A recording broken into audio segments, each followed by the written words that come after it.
Welcome sports fans to GenX Classic Sports, where we bring the nostalgia of our sports-filled youth into the present day. Grab your favorite retro jersey, crack open a cold one, and let's stroll down memory lane together. Welcome back to GenX Classic Sports. This is your host. I'm Sean, and I've got a couple of guys with me. One of them, if you've listened before, you've heard him a couple of times, and then we've got another guy on here. We got my man Jacob Pumphrey with me, who just happens to be Wayne's son. Jacob was a two-sport athlete at my alma mater, and he played football. He was on the football team for 5 seasons, the baseball team for 4 seasons, and then he jumped from being an athlete into covering athletes more or less because he got into the sports information department there while still in grad school. And he worked in sports information at his alma mater from 2015 to 2024. Last year, he took a post in the frigid northern part of our country up in North Dakota for a year. I saw him on television sitting at the table up there at a basketball tournament late in the season. And Jacob, if you don't mind, tell us what you are up to now, because you've had a big change in your life the last few weeks.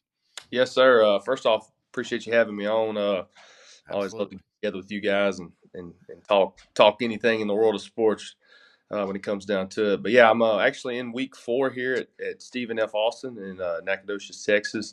First day was the first part of June, I think around June 9th. And like you said, I was in North Dakota for about 10 months, and my wife Brooke and I really enjoyed our time up there. It was a little bit colder than it is in South Arkansas or Central Texas, but we really enjoyed our time. And sometimes life presents you opportunities that you want to pursue. And thankfully for me, I was able to take a visit down here during the interview process, and was like, man, this is, if anybody that wants to further their career, this is an opportunity right here, just based on the people and the administrative and the leadership. And it worked out. I wanted them, and they wanted me. So here we are. But yeah, a lot of things going on.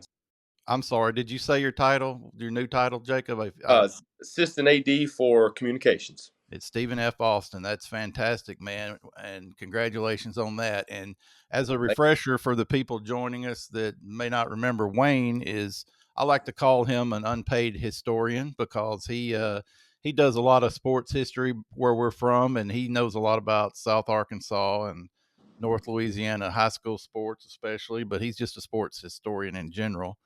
And so these are the kind of conversations he and I have, whether a microphone is on or not. And Wayne, probably because of Jacob, is it fair to say because Jacob was going to be an athlete in the school system, or was an athlete, is partly why the the Dragon Sports Network, happened in the first place, Wayne?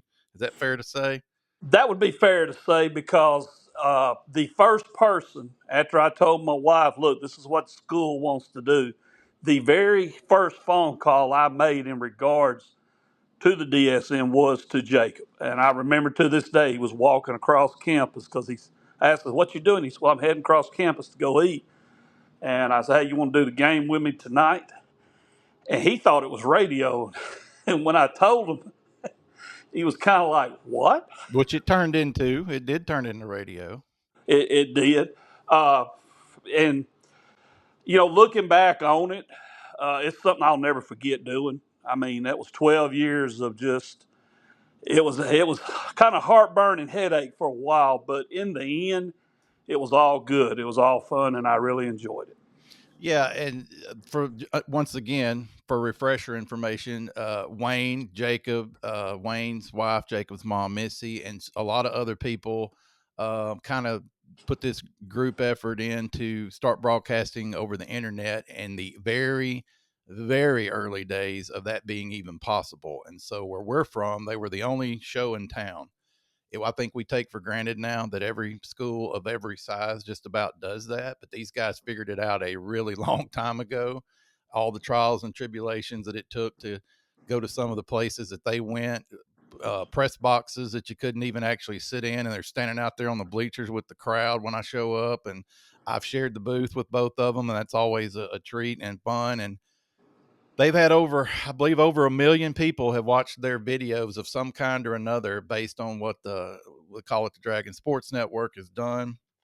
And so there's more information about that on Wayne's podcast, which is around episode 2, I believe. So if you want to go listen to all that, you can. But the reason they're here is because obviously Jacob has played sports at the collegiate level, and now he's in the media and information side of it and the administration side of it. And Wayne and I are sports fans and historians, and we work on projects when we can about all this kind of stuff. So one of the things that keeps coming up on the podcast, guys, it doesn't matter who I talk to, and Jacob, I'm going to make you an honorary Gen Xer for this discussion. So don't Hey, worry. I'm grandfathered you in, so you're good. And so Jacob, you know that your dad and we grew up in what we very often refer to as the 3-channel days. And I don't think you can impress enough on young kids. I've got a 19-year-old son about to be, and he doesn't know that world. Jacob, you're older than him, so you can kind of see back a little, and then you know what's going on now. But Wayne and I grew up in the 3-channel days, and that was quite a challenge to watch sports and to consume sports in whatever way you chose. Wayne and I have spent a lot of time talking about the magazines that we grew up reading. Sports Illustrated, Sporting News, those were the big ones, plus the newspapers and journalism. But compare that to now with YouTube and stuff. We're living in light years ahead of where Wayne and I were, being able to consume information, be a fan, watch the events and so forth. So Jacob, where did you kind of land at the age that you started caring about sports, being a future high school athlete and collegiate athlete? Where did you kind of land on what age did you start noticing it? I mean, it'd be hard not to notice in your dad's house. I know that. yeah. And knowing your granddaddy and your uncles and all that, it'd be hard not to be into sports. But about what age were you, and what stuff was around you that kind of informed you? If you don't mind sharing that with us.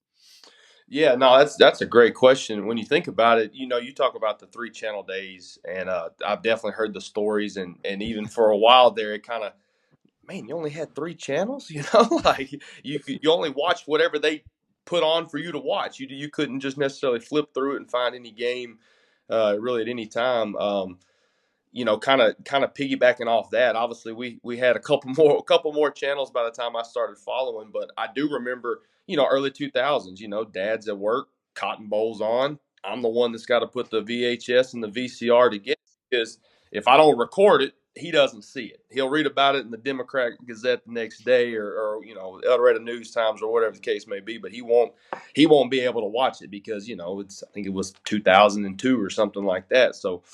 But I would say probably the early 2000s, I think, when I really started latching on. Obviously, like you said, you grow up in a household like mine. I mean, you're around it all the time, and wouldn't trade that for nothing. But I think probably the early 2000s, kind of really when I started to, like, hey, I really like sports. You start kind of developing your own likes and dislikes with sports, whether it's teams, players, things like that. So, yeah, and just thinking back then, just from when I started to what it is now, I mean, my goodness, it's crazy to see how it's just blown up like it has. Yeah, the news cycle being what it was then. Wayne and I have, and I'm not trying to repeat everything we've ever said, but just to set the stage, we remember going to bed not knowing how games ended, even big Sure. games, because if it wasn't on your channel, you had to wait till the next morning. I mean, I don't think people can fathom that now, right? And Wayne, let me ask you this: as a father, did you catch yourself intentionally inundating him with? I know the Razorbacks are big in y'all's house because of where we are located. I know there was a different path taken on some professional stuff, some fandom later. We'll get into that because I'm very curious about that. But Wayne, was it truly something you and your brothers and your dad and whoever just sort of overpowered him with it, or did he just come along for the ride? How do you think that went? Well, I would say he came along for the ride. I didn't, I wouldn't force it on him. Now, I did buy more of those miniature basketballs. And when you were asking him the question you were asking him, I got to thinking about those miniature basketballs. I got him a Bulls one because of Michael Jordan, and he won't remember But I would kind of be babysitting him while Melissa doing something, and we would watch the Bulls on WGN. Yep. And of course, I'm sitting there, and he don't understand what I'm saying. I'm going, "Hey, man, that's Michael Jordan. It's one of the greatest basketball players of all time. Probably is the greatest." So yeah, I kind of got him with that. But a lot of things him and I would do is I would go back to my radio days. I loved listening to Paul Eels when he did the Razorback games. Yeah, he was great. And I would sometimes, even if they were on TV, I would be out in the backyard. We would grill, throw the football around. He's 4, 5, 6 years old. And I would tell him, this is Paul Eels, and let him hear that. And later on the DSN, we would tribute. We started doing it as just for me and him doing it for the fun of it. But it was kind of our tip of the hat to the great ones we listened to. Keith Jackson on ABC TV, Paul Eels, Bud Campbell, who did Razorback games before that, and others. Yeah. And I think saying all that, later on, me and him would kind of talk about it a little bit. Jake and I would talk about it, and he kind of got a taste of you got to paint that picture, when you're doing a game like Vin Scully doing a Dodgers game, and I kind of hit him more. Most kids, the dad's going to sit them down front of the TV. We're going to watch the game, not me. No, let's go outside. I want you to listen to it on radio because that's how I used to do it. Right. He brings up a good point because when you asked me kind of when it all started kind of clicking for me from the standpoint of like, it's something that I want to be a part of, or I want to listen to, or I want to, do. Those early 2000s. I mean, when you start thinking, or maybe even kind of into the late 90s, early 2000s, you start thinking about Cedric Cobbs and Madre Hill and some of the big runs they had. I mean, Dad, correct me if I'm wrong. Arkansas, I think Arkansas was on the road at South Carolina. I can't remember the year, 01, 02, somewhere in there. They block a field goal to win it. South Carolina's kick a field goal, they make it as ball game. Hogs block it. It was Carlos Hall and Raymond House, and they said Carlos is in the hall and Raymond's in the house, and I don't know why that sticks with me so much, but like just moments like that growing up, because like Dad said, they might be on TV, but usually we're going to be in the backyard tossing the football and listening to it, and being able to kind of develop your mind to see what they're saying. Because I mean, like Dad said, I mean, we're listening to one of the greatest of all time, in our opinion, in Paul Eels, and so you didn't have to think too much because he did a great job of painting it. Yeah, and the great ones do. And I know you spent a lot of time in baseball and football behind the mic. And to me, this is just my take on play-by-play is the hardest thing to do. I don't mind color. I can sit there and tell you what worked and what didn't and maybe why. But as far as painting the picture, man, I was terrible at that. I hate doing it. But the ones who are great at it, it's really interesting because uh, I told somebody that, one thing about TV being everywhere now with SEC Network and all that is there's not as much radio appeal to a lot of people. Now, if you're traveling or something, of course, but one of the things Wayne and I talked about was back in the day, and I mean the 70s and 80s and into the 90s, if your team wasn't in the top 10, they probably did not play on television that year. So imagine Wayne being as fired up as he was about Razorbacks. Even when they're having a great top 10 season, you're going to get to watch them play one time or two at best, because it's a national broadcast. Probably later on, Jefferson Pilot and some other things even when it was regional, though, you might get stuck with Alabama Auburn instead of whoever, Arkansas or LSU, whoever's playing. So Jacob, even when it started getting him better, because cable changed everything, but even then it took forever to really get all the teams the exposure that they have now. Yeah, you're right. It's to think back on that, and how you were, again, I think I mentioned earlier how you were you watched whatever they gave you, and nowadays you're 3 taps of your thumb away from being able to watch any one of 120 college football games on any given Saturday. It's remarkable. It really is, because it's kind of funny when you think about it. It's created a lot more fans because of the ease of access, but it's almost like it's made fandom a little bit lazy. It has. Yeah, I think there's truth to that. Because when you think about you and dad and growing up, and you know, you open up the paper to see the final, see the final scores. You follow, you know, with everything you got, to just any types of information. Buying a magazine just to read an article about something. When nowadays, just go to Twitter. In fact, here's a good perfect example. My wife and I are watching Game 7 of the NBA Finals, the other night, and unfortunately, Halliburton, goes down, and we're like, oh man, he looks like he's in a lot of pain. And she was like, well, what happened? I said, I'm not sure. I think it was his Achilles. They showed the replay, and she was up in the kitchen. She was standing away, and she didn't see it. And I just kind of like, I was like, oh yeah, that's exactly. And she goes, oh, I didn't see it. And I said, well, go to Twitter here in about 3 minutes. There'll be clips there. Just Yeah. because that's just the way Yeah. it operates. I mean, like they're not going to show it again on the broadcast because they got to obviously show the live shots. But just go to Twitter in about 3 minutes. There'll be plenty of information on it. That's just the world we live in.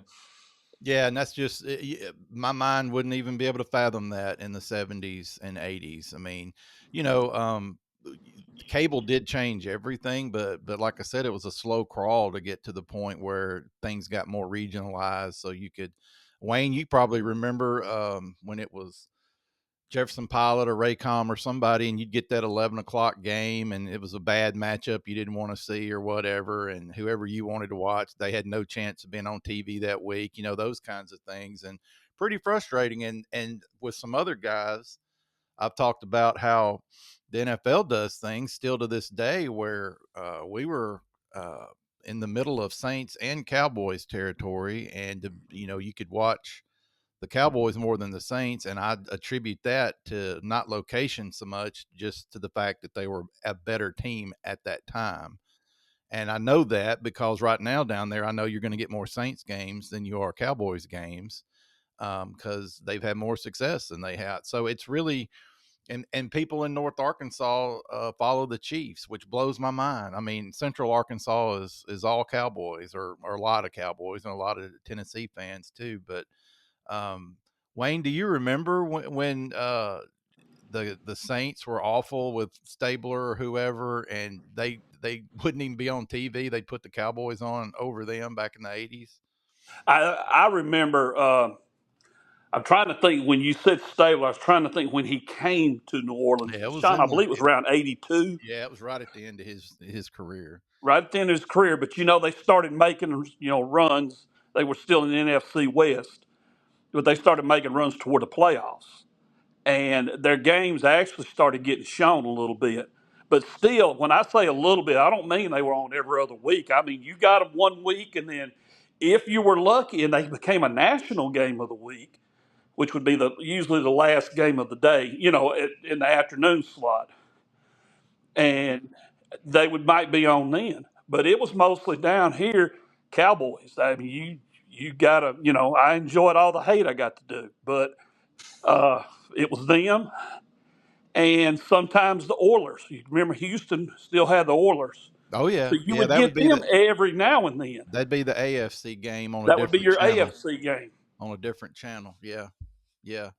Well, you guys don't know this yet, but I've already done the interview, and it'll air before this. And I really encourage y'all to listen to my episode 26, because I spent, he's my big A-list get so far was an expert on nostalgia who's published books about nostalgia. And believe it or not, that's not that common of a study out there in the world. But he's done actual scientific research on nostalgia, and I spent an hour with him that'll premiere next week, and it was fascinating. I read his book, and he and I talked about, much like sports, there are other things in life that this happens to as well. But he's not a huge sports guy, and I told him, I said, Clay, kids they inherit their like of athletes and teams and things from family sometimes. Like they do. Now, you don't have to agree with it, and you might go away from it sometimes, but we talked about how sports can be passed down from father to son, or grandfather, or uncles or whatever. And he hadn't really his example was like Star Trek, like sci-fi or whatever. Like a dad likes it, the son ends up liking it, whatever it may be. And the example that I heard him give on a whole other podcast that I laughed at was, he's my age basically, and he showed his son, who's like 20, I think. He showed his son all the Arnold and Stallone movies when he was a kid. It's exactly what I did to Dylan. And he talked about how you pass down even stuff, music, whatever. I know music was a big thing for y'all. And so I told him, I said, sports happen the same way, man. And I actually looked it up so I'd sound intelligent, and told him about the Green Bay Packers season ticket waiting list. And there's stuff on the internet about how families literally will their season tickets to family, and they're tied up in their trust and everything. And there's a 50-year waiting list and all that. So Jacob, you became a Razorbacks fan because, at least partly because of following along with Wayne and other family. I get that. But something happened in pro football, and I'm very curious about that, because thank God you didn't follow him in that. And you can hate on the Cowboys if you want. That's fine. I'm used to that since 92, 95, whatever, their last one. How did you become a Green Bay Packer fan in the house where, and Wayne not only was a Skins fan, which I still don't understand, but he had like an individual thing too, with like Kenny Stabler was his favorite player, I would say, back then, and he's talked about that before. How did you divert over into Green Bay territory in a house that didn't support that at the time? Well, I mean, it's his fault as well. So Oh, is it? yeah, Oh, he sits me down in front of the TV, and you watching ball, and again, not many options, and somehow you're down there in South Arkansas, and Green Bay's on, and you see that four running around out there, just running for his life, just slinging it, making plays, and it just stuck. Big Brett Favre guy. And from there, I set myself up for a lot of heartache after that. So we ended up getting this point about a decade ago, decade plus now, about 15 years ago, I guess now. Hey, they've won more titles since my team has, so I will not participate in that part of the conversation. But yeah, just watching Brett Favre play, and it's just one of those things. You just kind of get attached to a player, and then he's on that team, and you start following that team, and um, yeah, it's hard for me to think like it's hard for me to picture myself being a diehard fan of another team, and it's because I get that a lot. Like, who do you follow? Cowboys and Saints, and I'm like, I'm a Packer fan, and they're like, oh, and I'm like, yeah, I'm a Packer fan. Well, Dylan, despite all the Cowboy craziness around him, he didn't start out being a Cowboys fan. By the time Dylan was a kid growing up, the individuals were marketed so much, it was easy for him to latch on to Peyton Manning and say, "That's my guy." Yep. And poor Dylan, by the time he was aware of sports and stuff, Manning had ended the Colts run and moved over to the Broncos, which was a good run to watch. I mean, it looked like it was going to go terrible for a while, and then it looked like it was going to be great. And then but the problem was Manning was done by the time Dylan was playing football himself, really. And so he's like, well, I guess I'll root for the Cowboys. I mean, my guy retired, that kind of thing. Sort of resigned himself. I said, I really don't care. You can root for whoever you want to, as long as it's not Washington, Philadelphia, the Giants, or the San Francisco 49ers. Other than that, go for it. But okay, so we've established that Wayne's still a little bit responsible for that, just Yeah. because of Brett Favre. And I know, by the way, y'all are the reason that when Dylan turned 16, I took him to the Pro Football Hall of Fame, because I know y'all had oh made man, that yeah. trip. Awesome. That was money well spent, memories that'll never go away. And I know y'all have taken in Packers games, and I've taken him to Dallas, and you can't beat those kind of memories for No. sure, right? Yeah, you wouldn't. I wouldn't take. I mean, I don't gonna speak for Dad, but I wouldn't take anything for him. I mean, and you get to go to, we go to Canton the first time, and it's a four member class. It's Bob Brown, um, former O lineman for the Eagles, Carl Eller, um, defensive lineman for the Vikings, John Elway, obviously mom's big Broncos fan, loves John Elway. So that was one of our pulls right there as a reason to go. And then Barry Sanders. And, I'm Yeah. a Yeah. diehard fan, but I'll tell you right now, Barry, I mean, I love some Barry Sanders. Oh, I do too. And, Yeah. I don't know. It's just something about it.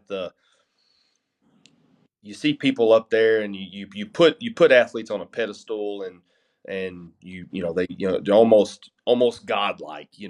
lowercase, almost godlike, For better or worse. You're and right. That's right. better or worse, but you see them up there, and you see how much a moment like that means to not just them but their family, and you realize Mhm. that human side of it, and I don't know, it's just special to see. And obviously we end up going back several years later, and got to see. That was probably one of my favorite sports memories of all time, was when Brett Favre was on stage and he was telling the story about when his parents took him to the Superdome, and he remember seeing a big, bearded man in the tunnel about to take the field, and it was Ken Stabler with the Saints. Mhm. That's my guy, and that's my dad's guy. And so I don't know, I'll just never forget that. And that's what sports can do. You know, it can bring you together, give you those moments, and it's special. Yeah, a lot of connections for y'all when y'all have gone to those for sure.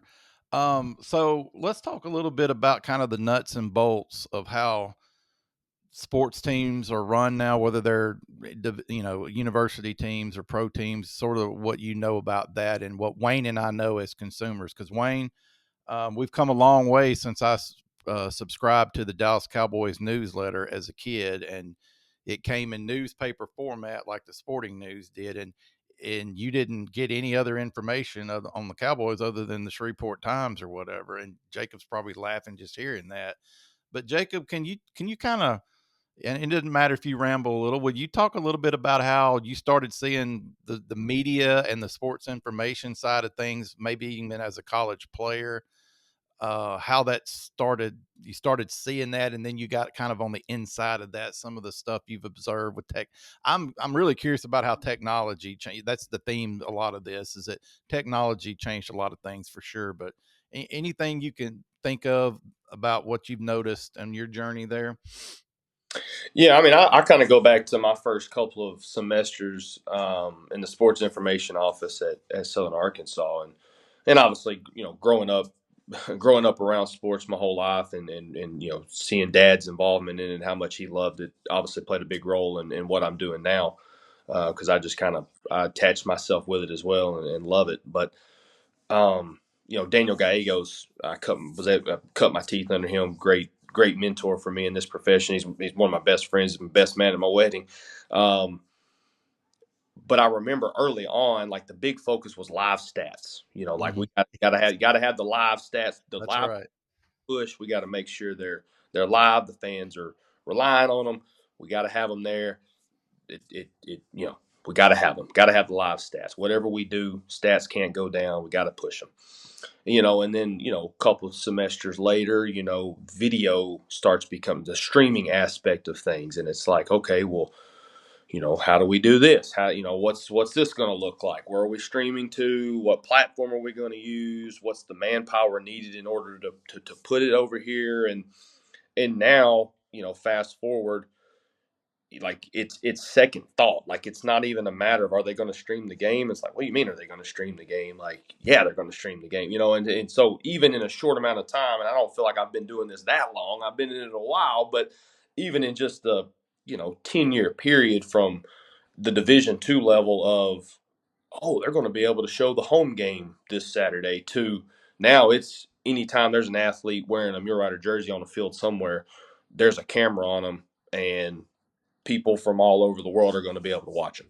And so that's kind of the thing that stuck out to me the most, and how quickly like the streaming aspect of it developed, especially at a lower level. I mean, obviously your Division 1s and with TV deals and stuff like that probably weren't too caught off guard by much of that, but at that level, that was something that kind of stood out. And then just the social media aspect of it. I mean, I think social media is going to be the one thing when we can look back now, and we're not surprised, but you look back 50 years from now, social media might be the most innovative, if that's the word you want to use, just tool almost ever. I mean, just because of the good and the bad that it brings, and the way that it's changed the sports media landscape. I mean, it's we kind of joke sometimes. I'm a journalism guy. I was a mass comm guy in college. I love to write, and I actually told two of my assistants the other day. We were kind of talking about some writing aspects of how we want to approach the semester and trying to be more efficient, more timely with our writing. Because at the end of the day, the people, the fans, they're just not consuming that type of content as much as they would 15 years ago, 20 years ago, 40 years ago. But the written word still plays. But it's how do you play the written word? And so that's kind of our big focus, not to get into the day-to-day of what's going on here, but that's kind of our focus of 30 years from now, I still need somebody to look at a recap of the Stephen F. Austin and Houston 2025 season opener and be able to read and feel like, oh, I feel like I was down there. But I'm not going to spend an hour on it. I'm not going to approach it this way. I'm going to approach it in a way in which I can continue to be more efficient in getting it out, putting it out there in a timely manner, making it easier to read. I'm probably not going to write it in a long form story form of a game recap. I'm going to have different subheadings and little bullet points and put nuggets here and there about how the game, just because that's how people consume. you know Whereas how you got, and I, not like you, not to ramble, but how you and dad were able to consume media, it was what the media gave you, and now it's what do the fans want. Right. No, you're right. It was you had to just take whatever they gave. But now it's we've got to give them what they want, because if not, their attention is going to go elsewhere, and we'll lose the market share, we'll lose the impressions, the clicks, the shares, however you want to word it. So it's definitely changed, definitely flipped itself on its head, in a 180 in that regard. Yeah, and I just finished a writing class that I was doing this summer for a college here in Arkansas. I just finished it this morning. I'm still a writing guy, Jacob, all the way. And Wayne, what did I tell you when we were talking about getting information out faster to the public about the historical projects we're working on? What did I tell you about why I wanted to do a podcast? What did I say that breaks my heart about that, Wayne? Do you remember that? Not off the top of my head, but I know one of the things, because I remember the conversation, because we talked about there's kids that don't know who Al Bolin is. We're talking about researching and going back, and it's hard finding a lot of the stuff we need, Yeah. even into the '90s. Sean, Yeah. I've dealt with some colleges, and I was like, I need a picture of this guy, and it'd be something from the '70s. And our information then, we didn't really have a sports information department, and I'm like, really? I just couldn't believe it. Yeah. You know, Did you hear some parallels in what Jacob was talking about? His challenges with tech. I mean, not challenges, but the things that technology has caused to happen, I guess you could say. Were you sitting there rolling through your mind about similar issues with getting a high school game broadcast in a timely manner with barely a bar on the cellular?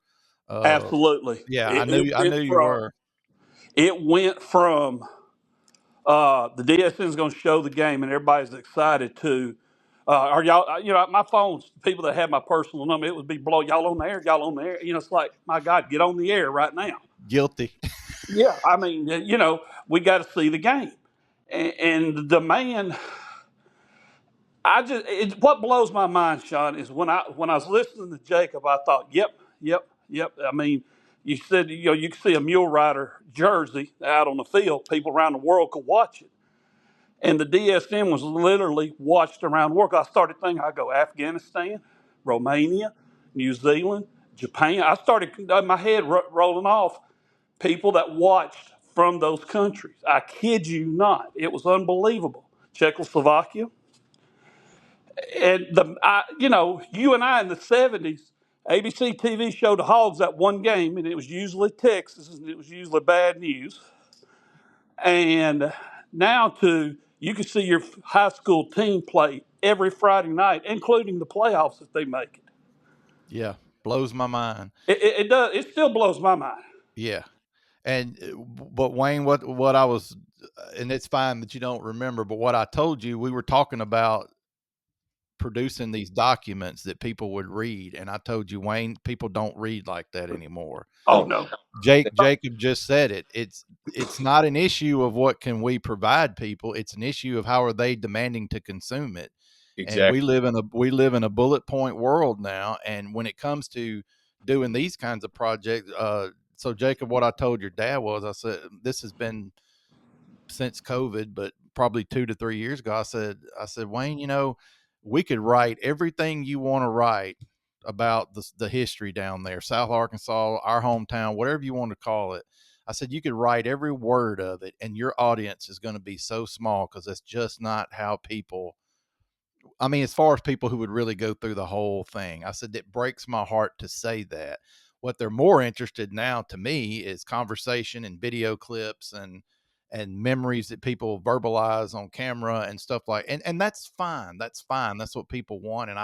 But a podcast became sort of my way of writing all those dang articles I thought I was going to spend the rest of my life writing, honestly, when, you know, at some point get started on that and do it.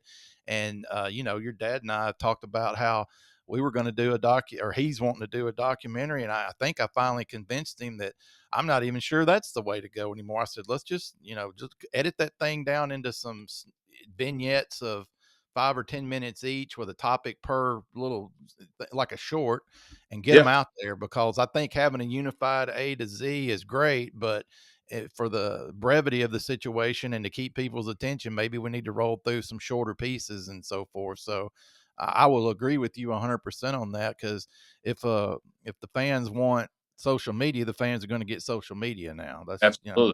absolutely. I mean, that's where it's at. I mean, I've seen, and you know, 20 years ago, you say sports information. I mean, anybody that knows what it is going to have they're going to know in their mind, they're going to have just something that they picture. And now you look at it and it's so, there's so many aspects of it. Just looking at my time at Southern Arkansas, it was myself and usually one assistant, and Yeah. we had some student workers. And you get up to North Dakota or you get to Stephen F. Austin, and you've got four of me, so four SIDs, and then you've got two video guys, you've got two marketing guys that kind of handle some social media stuff. You've got a graphic designer, and because that's just where it's at, and another thing. You got a branding person, I'm Yeah, guessing. yeah, absolutely. Marketing and branding. Sometimes those are two different. If you're in Arkansas or Texas, it's probably two different jobs with about three or four people doing each job. And then if you're, maybe at an FCS like here, you probably got, marketing and branding probably together, but still with multiple people. And yeah, it goes back to from when I started in sports information to now. I mean, multiple times over the course of my professional career, I've had to sit down and go, okay, this is something that would be classified as OG OG sports information. Mm-hmm. But is it time to retire it? I mean, Yeah. is there a reason why we're spending this much time on something when the return? I mean, you look at it as return on investment. You're investing your time to do this. How much return? And the return would be clicks, shares. Are people talking about it? Are people, oh, look at this article by such and such, such and such. They're not. Okay, well then our time needs to be spent elsewhere because there's still a fan base that we need to be pushing stuff to. And lately, it's been in the form of graphics and videos, and that's just where things are at. Yeah, I knew things had changed when I saw the colleges, and this is not a knock on y'all school or anybody else's, but when I saw the amount of effort they go through, especially basketball and football, on recruiting visits, when I started seeing Mm, them put the full uniforms on the mm. kid and they put them in front of the fake Yep. stadium background like they're actually standing in the end zone, and I thought, man, this is going crazy quickly. And I mean, we're veering into some NIL talk here, but and payment talk, but it has changed that much. So it only makes sense to me if the way the game is, I guess, compensated now, that it only makes sense that you'd pursue every avenue possible to support that with what they call trending as much Yeah. as you can Now, trend. absolutely. Absolutely. Well, think about it like this. You know, timeline's probably a little bit off. Mid 2000s, Oregon starts coming out and they've got 35 jersey combinations. And they're talking about, well, how many recruits are they going to get? And they're like, well, you'd be surprised how many they'll get when it's between Oregon and Ohio State and Alabama, when they can go and they can put the jerseys on and the 6 different kind of helmets and they can look cool and they can take the pictures and all that. Well, now it's basically that, but just in social media. What kind of department do they have? How many graphic designers do they have that can make graphics for me when I do big things? How can they help me push my brand? Brand. Exactly, my brand. How can they help me push, you know, I need highlight videos of myself when I play a big game. Like, what departments can offer that for me? Not what departments can write about a 250 word recap about a big performance. Obviously there's people that will read that. I get it. But the thing is, we're not developing these departments for an older fan base. We're trying to get the kids, trying to get the student athletes, and so that's where a lot of the focus has went. And that's why a lot of how these departments operate has shifted to that.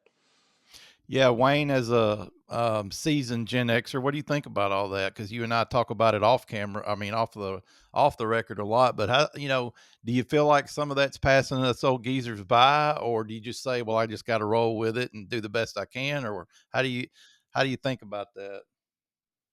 Because you're kind of in the business too with presenting ball games on online. I mean, you didn't start out with graphics and stuff like that they Oh do no, now no. back in the day. So you've obviously changed your game to reflect some of this over the years, and you do coaching interviews, coaches shows, and all the stuff that you evolved into. What do you think about how all this is pacing so quickly now? The way the information's growing and the needs and the demands. Well, first of all, it's definitely passing us by.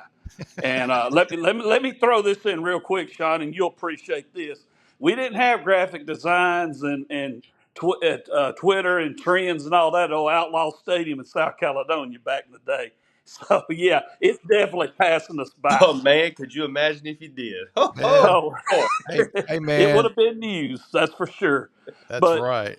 you look at what Jacob said got me thinking, but I want to back up real quick. He was talking about, instead of writing it, I'm going to do a podcast. If you remember, I told you the story about the local museum in El Dorado brought that guy in, and he basically told him, if you put stuff up here for people to read, you're wasting your time. He come in from Los Angeles to give him critique on how to present the museum, and he suggested videos. And I remember me and you talking about that, and I got to thinking it's changed that much. But the way the games are presented now is because of the way they're broadcast. If you'll think about it, Yep. rules were made because of the way they're being presented. And what I mean by that is, how many people did you hear over the years? You touch Tom Brady, that's going to be, roughing the passer. Right. You'd hear it all the time, or another quarterback. But when you started presenting the game on ESPN, more people could see it. You got a bigger audience. More women got involved. Look Yeah. how the Pro Football Hall of Fame sells material, sells their supplies now, or their goods now, I should say, excuse me. And a lot of it's aimed at women Yeah. because women are more involved. Yeah. Well, when you're an NFL team and you're always looking for a way to make more money, and you don't have Jerry Jones as the owner, well, this is how we're going to do it. We're going to go after our female fan base or our younger generation, the 18 to 35-year-olds or whatever. And you got rules in there to make sure star players are protected. Now, people go, oh, no, they don't. Yeah, they do. Because old school guys like me and you, that's how it passed us by. We were the team. I'm a Redskins fan. Yes, I love Sonny Jurgensen. Yes, I loved Bart Rippon, the few years he had. But I'm a Redskin fan. Now it is, I'm a Tom Brady fan. I'm an Aaron Rodgers fan. I'm a Ben Roethlisberger fan, whoever. Yeah. That's right. So the Well, game has changed because of the way it's being presented. And Jacob talked about, you write that. I love to get, when I was able to get University of Arkansas press releases, when I got on their list, man, I'd read all that. I've noticed now you get a short thing and it's bullet point, bullet point, bullet point, and then it's different categories. And they're giving you the information. So you can't turn around and put that in a paper on a report. You got to rewrite it yourself, but they're just putting it out there. Yeah. But then you go to Instagram, you go to Facebook, and it's instant. Record just got set in the second quarter, longest touchdown pass school history. Boom, it's out there. Mm-hmm. We had to wait for somebody on TV to say it, and then you'd read about it the next day in Democrat Gazette, the Democrat or the Gazette, either one, or the local paper.